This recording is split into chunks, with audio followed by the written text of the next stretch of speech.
Assalamualaikum warahmatullahi wabarakatuh.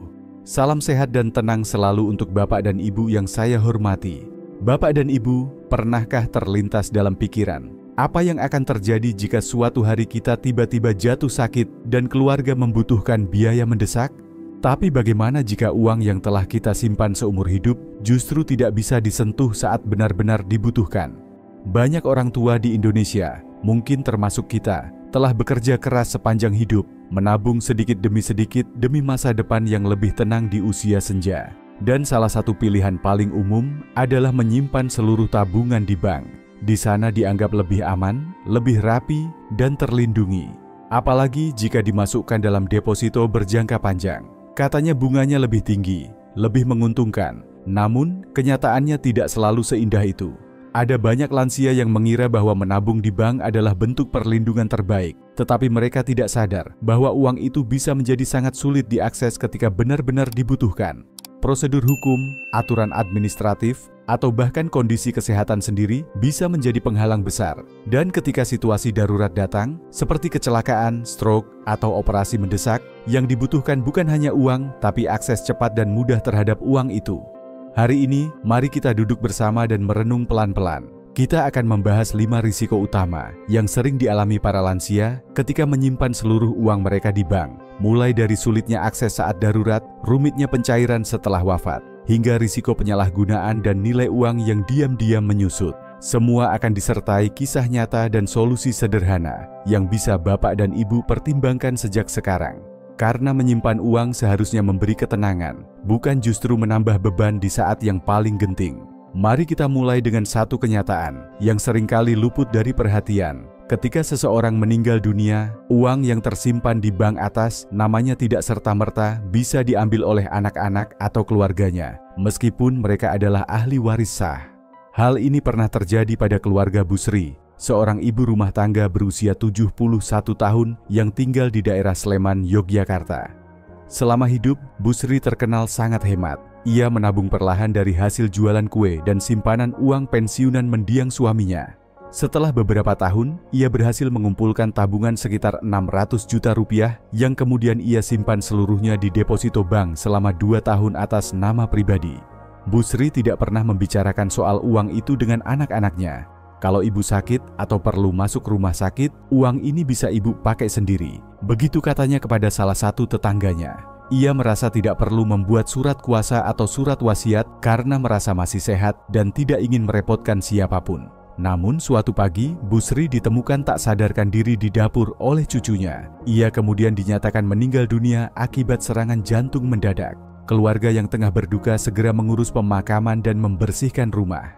Di antara tumpukan buku-buku lama, mereka menemukan dokumen rekening bank milik Bu Sri. Barulah saat itu mereka tahu bahwa almarhumah ternyata memiliki simpanan yang cukup besar. Anak-anak Bu Sri pun berinisiatif membawa dokumen tersebut ke bank. Mereka membawa surat kematian, fotokopi KTP, dan kartu keluarga. Mereka mengira itu sudah cukup. Namun pegawai bank menjelaskan bahwa dana tidak bisa dicairkan karena tidak ada surat wasiat dan tidak ada dokumen penetapan ahli waris dari pengadilan. Ini memang uang ibu kami sendiri, kami anak-anak kandungnya, tidak ada sengketa. Kenapa tidak bisa dicairkan? Tanya putra sulung Bu Sri dengan nada bingung. Namun aturan tetaplah aturan. Tanpa surat waris dari pengadilan agama atau akta waris dari notaris yang sah, pihak bank tidak memiliki kewenangan untuk menyerahkan dana tersebut. Apalagi jika rekening dibuat atas nama pribadi dan tanpa kuasa tambahan. Akhirnya mereka tidak punya pilihan selain menempuh jalur hukum. Mulai dari membuat surat keterangan catatan kejahatan, mengurus surat domisili, menghadap notaris, hingga mengikuti sidang penetapan ahli waris di pengadilan agama. Proses ini memakan waktu hampir 5 bulan dan biaya lebih dari 8 juta rupiah. Belum termasuk waktu kerja yang terpotong, ongkos perjalanan ke kota, serta stres karena harus menghadapi birokrasi yang panjang. Yang lebih menyedihkan, pada bulan kedua setelah wafatnya Bu Sri, menantu perempuannya mengalami kecelakaan dan harus dirawat di rumah sakit. Keluarga benar-benar kesulitan mencari dana karena uang milik Bu Sri belum bisa diakses sama sekali. Mereka bahkan terpaksa meminjam uang dari tetangga dan menjual sepeda motor keluarga. Kisah ini bukan satu-satunya. Menurut data dari Asosiasi Pengacara Hukum Waris, kasus tertundanya pencairan dana milik orang tua yang telah meninggal karena tidak ada dokumen hukum terjadi cukup sering di Indonesia, terutama di kalangan lansia yang tidak terbiasa membuat wasiat. Bapak dan Ibu, menyimpan uang di bank memang aman, tapi akan menjadi masalah besar bila tidak disertai perencanaan hukum yang matang. Apakah Bapak Ibu sudah punya surat kuasa atau surat wasiat untuk rekening yang dimiliki? Apakah anak-anak tahu bahwa rekening itu ada?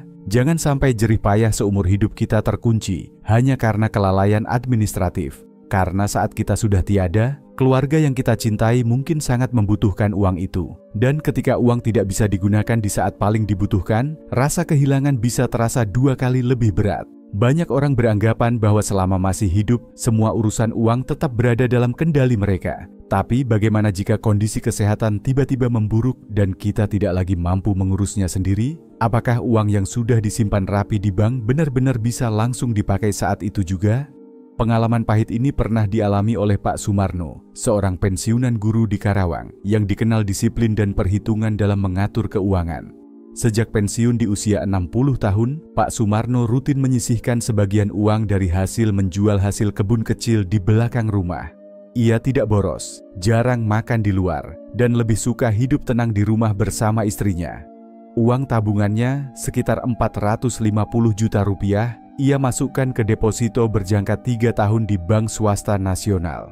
Ia berpikir, jika suatu saat sakit atau butuh sesuatu, tinggal ambil sedikit. Namun kenyataan tak semudah itu. Suatu malam, Pak Sumarno mendadak pingsan di kamar mandi. Dokter di IGD menyatakan beliau mengalami serangan jantung ringan yang harus segera ditangani. Pihak rumah sakit menyarankan dilakukan tindakan pemasangan ring jantung secepatnya, biaya sekitar 120 juta rupiah. Masalahnya, Pak Sumarno masih sadar, tapi sangat lemah dan tidak bisa menandatangani dokumen dengan baik. Istri dan anak-anaknya panik, lalu bergegas ke bank membawa buku tabungan dan surat keterangan dari rumah sakit.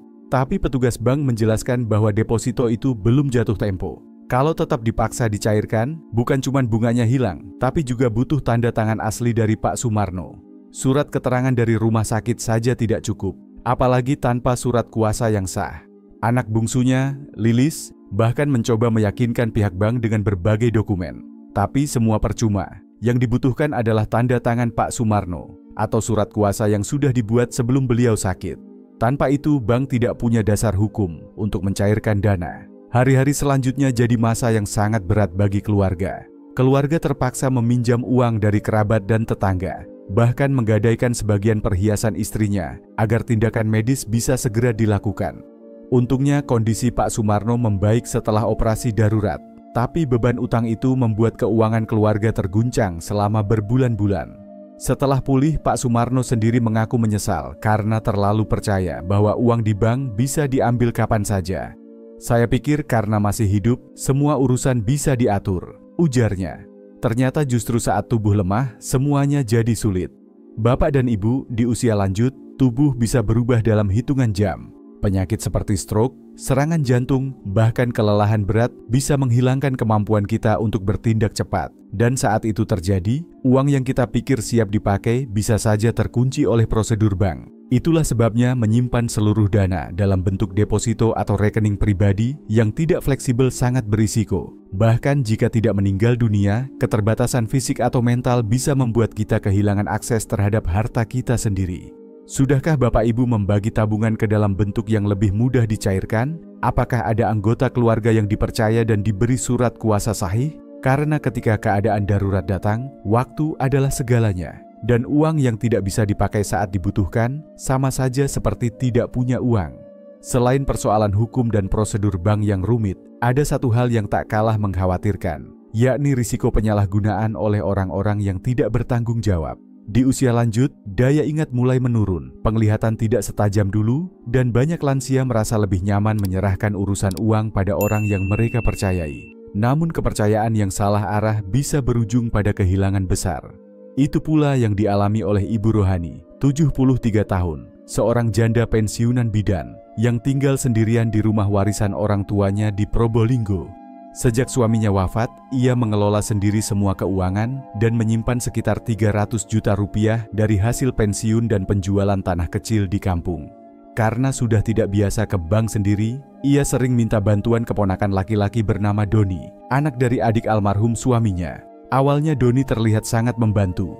Ia rajin mengantar Bu Rohani ke bank, membacakan informasi dari petugas, dan menawarkan diri mengurus transaksi. Bu Rohani yang sudah mulai pelupa dan tidak terbiasa membaca tulisan kecil, merasa sangat terbantu. Karena percaya penuh, ia menyerahkan ATM dan buku tabungan pada Doni, termasuk memberikan fotokopi KTP dan tanda tangan di beberapa formulir kosong yang katanya hanya untuk kemudahan transaksi rutin. Bu Rohani tak pernah menyangka, beberapa bulan kemudian saldonya tinggal 2 juta rupiah. Saat cucunya yang baru pulang dari luar kota memeriksa mutasi transaksi, ditemukan penarikan tunai berkala dalam jumlah besar, transfer ke rekening lain, dan pembelian barang elektronik yang tak pernah dibeli Bu Rohani. Ia pun langsung menelepon Doni, tapi yang bersangkutan sulit dihubungi. Setelah beberapa hari, Doni diketahui pindah ke kota lain dan nomor teleponnya tak aktif lagi. Bu Rohani mencoba mengadukan kasus ini ke pihak bank dan kepolisian, namun karena semua transaksi dilakukan dengan ATM pribadi dan disertai tanda tangan yang sah, maka secara hukum tidak ada pelanggaran yang bisa dibuktikan. Ia merasa terpukul dan malu karena merasa telah dibodohi oleh orang yang masih punya hubungan keluarga. Kasus seperti Bu Rohani bukan hal langka. Menurut data dari Lembaga Perlindungan Konsumen, lansia merupakan kelompok yang paling rentan terhadap penipuan finansial, baik dari orang luar maupun kerabat dekat. Dalam banyak kasus, pelakunya justru orang yang awalnya paling dipercaya dan diberi akses ke rekening atau dokumen penting. Bapak dan Ibu yang saya hormati, di usia kita sekarang, menjaga kepercayaan itu penting. Tapi kepercayaan juga perlu dilengkapi dengan perlindungan, memberikan ATM, buku tabungan, atau tanda tangan kosong kepada siapapun, termasuk keluarga, tanpa perlindungan hukum atau pengawasan yang jelas, bisa menjadi bencana. Sudahkah Bapak Ibu menetapkan siapa yang boleh mengurus keuangan? Apakah rekening Bapak Ibu aman dari risiko penyalahgunaan? Ada baiknya mempertimbangkan penggunaan rekening bersama, joint account dengan anak kandung, membatasi jumlah transaksi harian, dan meminta notifikasi ke ponsel pribadi setiap ada aktivitas rekening. Lebih baik sedikit repot di awal daripada menyesal di akhir ketika uang hasil jerih payah seumur hidup hilang tanpa jejak. Karena yang paling menyakitkan bukan cuma kehilangan uang, tapi kehilangan kepercayaan pada orang yang kita anggap keluarga sendiri. Banyak lansia yang sebenarnya memiliki tabungan cukup besar di bank, namun tetap hidup dalam keterbatasan. Bukan karena mereka tak mampu, tapi karena rasa takut yang perlahan-lahan tumbuh seiring bertambahnya usia. Takut uang cepat habis, takut jadi beban anak, atau takut menghadapi masa tua tanpa cadangan. Ironisnya, uang yang seharusnya bikin hidup lebih tenang malah jadi sumber kegelisahan baru. Ibu Rukmini, 74 tahun, tinggal di daerah Banjarnegara bersama suaminya yang sudah tidak lagi kuat bekerja. Mereka memiliki satu anak yang tinggal di luar kota. Selama hampir 30 tahun, Bu Rukmini berdagang jamu keliling dan menyisihkan penghasilan harian sedikit demi sedikit. Hasilnya, ia berhasil menabung hampir 500 juta rupiah yang kemudian ia simpan di rekening bank atas namanya sendiri. Tabungan itu menjadi semacam harta terakhir yang ia banggakan.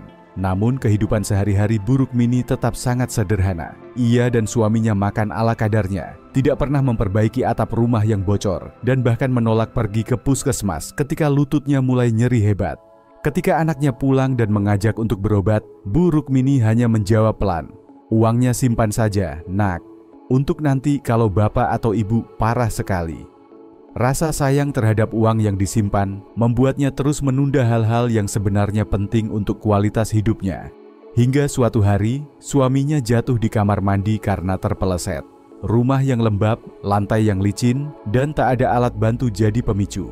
Saat itu barulah Bu Rukmini bersedia mengambil sedikit uang dari tabungan untuk membawa suami ke rumah sakit. Sayangnya kondisi sang suami sudah memburuk karena terlambat ditangani. Dokter menjelaskan bahwa penanganan lebih awal bisa mencegah komplikasi. Bu Rukmini hanya bisa terdiam dan merasa menyesal. Uang memang masih ada, tapi kesempatan tidak bisa diulang.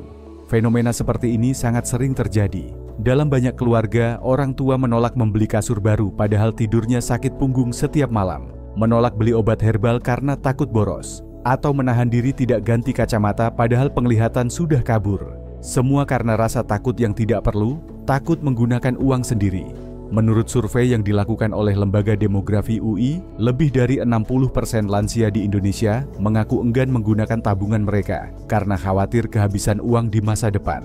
Padahal dalam banyak kasus, uang itu justru tidak pernah dipakai sampai mereka wafat. Dan saat itu tiba, uang tersebut seringkali malah sulit dicairkan karena tak ada wasiat atau kuasa sah, seperti yang kita bahas di bagian sebelumnya.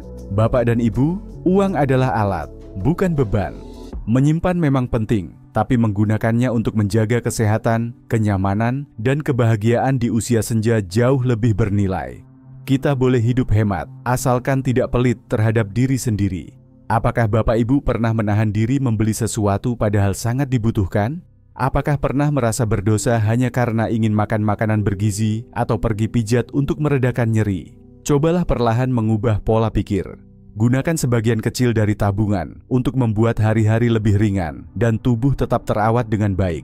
Karena hidup ini tidak hanya soal bertahan, tapi juga soal menikmati hasil perjuangan yang sudah dijalani puluhan tahun.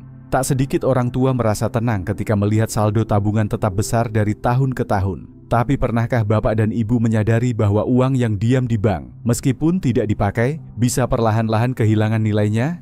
Inilah yang dialami oleh Ibu Lastri, 70 tahun, yang tinggal di Tegal bersama suaminya. Sejak pensiun, mereka menyimpan uang sebesar 400 juta rupiah di rekening tabungan biasa. Tidak ditempatkan di deposito, tidak pula digunakan untuk kebutuhan harian karena merasa belum perlu. Ibu Lastri berpikir, kalau tidak dipakai, uangnya akan tetap utuh. Beberapa tahun kemudian, suaminya didiagnosis menderita gagal ginjal dan harus menjalani cuci darah rutin. Saat itu Ibu Lastri mulai mengambil tabungan sedikit demi sedikit. Tapi saat memeriksa ulang catatan biaya pengobatan, ia merasa jumlah pengeluarannya jauh lebih besar dari yang dibayangkan. Harga transportasi naik, obat-obatan makin mahal, biaya rawat jalan juga meningkat. Tabungan yang ia kira cukup untuk 3 tahun, ternyata tidak sampai 2 tahun sudah hampir habis. Masalahnya bukan karena ia boros, melainkan karena nilai uang yang disimpan selama bertahun-tahun tidak sebanding dengan kenaikan harga kebutuhan. Inilah yang disebut inflasi, kenaikan harga barang dan jasa dari waktu ke waktu yang membuat daya beli uang menurun. Menurut catatan Badan Pusat Statistik, rata-rata inflasi di Indonesia mencapai 3-4% per tahun. Artinya, jika Bapak Ibu menyimpan 100 juta rupiah di tabungan dan tidak menggunakannya selama 5 tahun, maka nilai realnya bisa menyusut setara 85 juta rupiah atau kurang. Apalagi jika uang itu hanya disimpan di rekening biasa dengan bunga rendah dan masih dikenai potongan biaya administrasi bulanan. Sayangnya, masih banyak lansia yang tidak menyadari hal ini. Mereka merasa sudah aman hanya karena uangnya masih ada di buku tabungan. Padahal saat benar-benar dibutuhkan, uang tersebut bisa jadi tidak lagi cukup untuk membayar biaya rumah sakit, memperbaiki rumah, atau menanggung kebutuhan mendesak lainnya. Lalu, bagaimana solusinya? Bapak dan Ibu tidak perlu menjadi ahli keuangan. Cukup pahami bahwa uang juga perlu dikelola dengan bijak. Jangan biarkan seluruh tabungan diam di rekening pasif. Sebaiknya sisihkan sebagian ke produk simpanan yang lebih seimbang. Misalnya deposito jangka pendek, tabungan berjangka, atau simpanan yang mudah dipantau dan dicairkan. Karena menyimpan uang itu penting, tapi memastikan uang tetap bernilai jauh lebih penting. Jangan tunggu sampai kita sadar bahwa angka di buku tabungan tidak lagi cukup untuk memenuhi kebutuhan hidup yang makin hari makin mahal.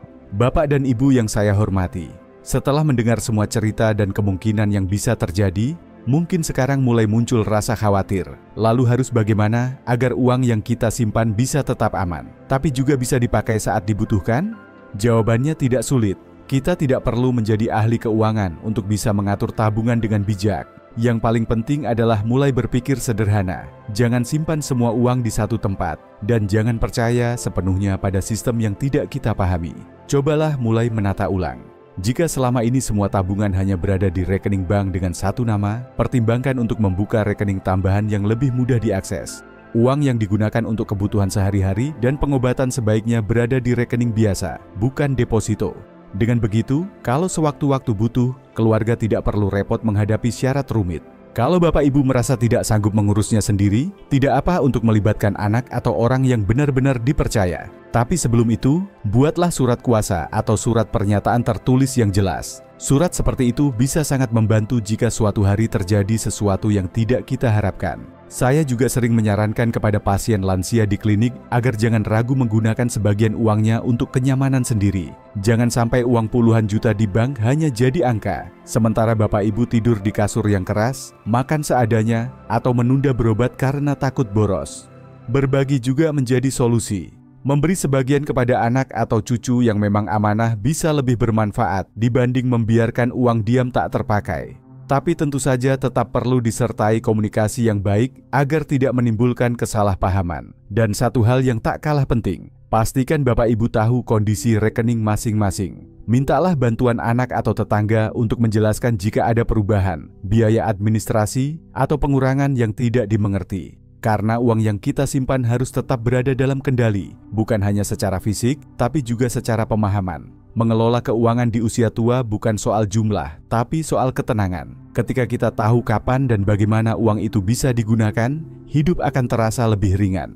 Bapak dan Ibu yang saya hormati, uang yang disimpan seumur hidup seharusnya menjadi bekal untuk menjalani masa tua dengan tenang. Bukan justru menjadi sumber masalah saat kita sedang membutuhkan. Kita sudah melihat bagaimana uang bisa terkunci karena prosedur hukum, sulit diakses saat darurat, atau disalahgunakan oleh orang yang tidak bertanggung jawab.